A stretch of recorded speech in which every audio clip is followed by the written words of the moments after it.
এই তো হেথায় কুঞ্জ ছায়ায় স্বপ্ন মধুর মোহে, এই জীবনে যে কটি দিন পাবো, তোমায় আমায় হেসে খেলে কাটিয়ে যাব তোহে, স্বপ্ন মধুর মোহে।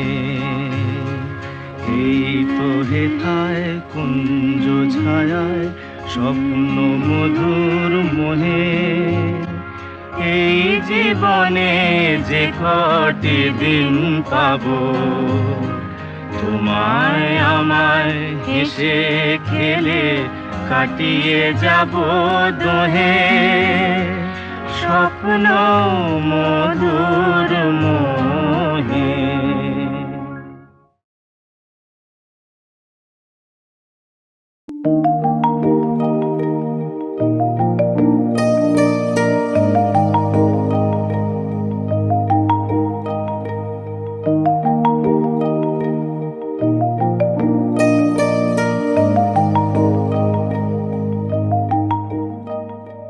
15ই আগস্ট 2013, যেখানে গোটা দেশ স্বাধীনতার খুশি পালন করছিল, সেখানে আমি কারোর কাছে বন্দী হওয়ার জন্য খুশি হয়েছিলাম।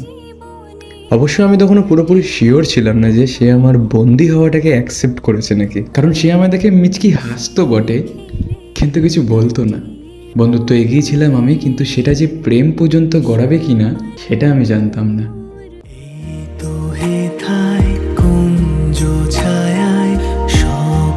মধুর মোহে, এই জীবনে যে কটি দিন পাবো, তোমায় আমায় হেসে খেলে কাটিয়ে যাব দোহে, স্বপ্ন মধুর মোহে। তাই আমিও বেশি দেরি করিনি। সেই বছরের টিচার্স ডের দিনের কথা, স্ট্রেট ফরওয়ার্ড ছেলে আমি, সেজন্য সেদিনও খুব ঘুরিয়ে ফিরিয়ে কথা বলিনি।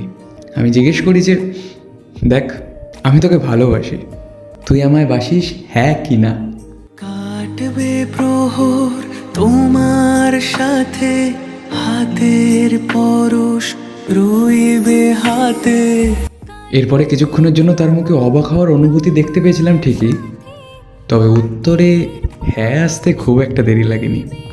আর এই থেকেই শুরু হয় আমাদের প্রেমের গল্প, যেই গল্পে ছিল দুই জেদি মানুষের সামান্য কিছু ঝগড়া, একটু বেশি খুনসুটি, অনেকটা ভালোবাসা আর প্রচণ্ড পরিমাণে একে অপরকে বোঝার ক্ষমতা। ব্যাস এই করতে করতে যে কবে 7টা বছর কেটে গেল তা আমরা টের পাইনি।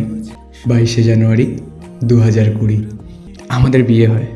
জীবনটা নতুন হলেও তার সাথে যাত্রাপথটা একই থাকে। তবে হ্যাঁ, বয়স বাড়ার সাথে ঝামেলা করার এনার্জিটা একটু কমেছে, কিন্তু একে অপরকে বোঝার ক্ষমতাটা আগের চেয়ে অনেক বেশি বেড়ে গেছে।